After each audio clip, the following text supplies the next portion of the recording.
להתלונן קצת, נחמיה, מה אכפת לך? תודה רבה, נחמיה שטרסלר ואלון שני, תודה רבה גם לך. תודה.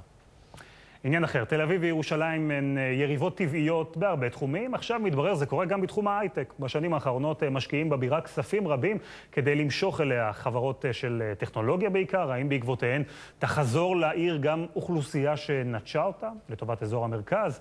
הנה הכתבה של עוז רוזנברג. אם ישראל היא עמק הסיליקון של המזרח התיכון, אז גוש דן הוא כנראה פאלו אלטו, בירת ההייטק של קליפורניה.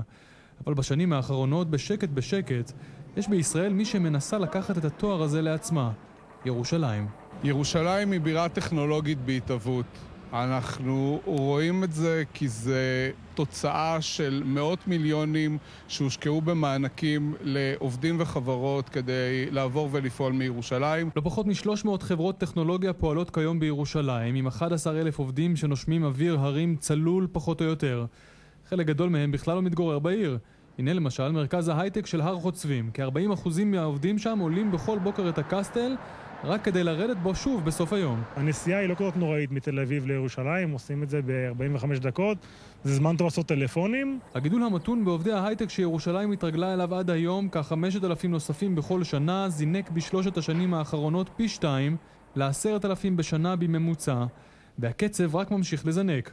בשנה האחרונה לבדה הצטרפו למצבת עובדי ההייטק בירושלים לא פחות מ-17,000 עובדים. אנחנו עובדים בגן הטכנולוגי, ומרחק של חצי שעה 40 דקות הוא מרחק סביר מבחינתי לנסיעה לעבודה.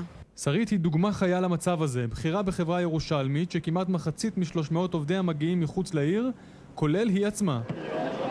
המגמה הזאת לא מקרית, לממשלה יש מוטיבציה גבוהה למתג את ירושלים כמרכז הייטק.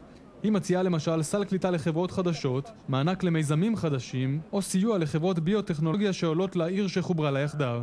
עכשיו מקווים שם שהעובדים הרבים מערי המרכז ישלימו את המהלך ויעברו גם לגור בבירה.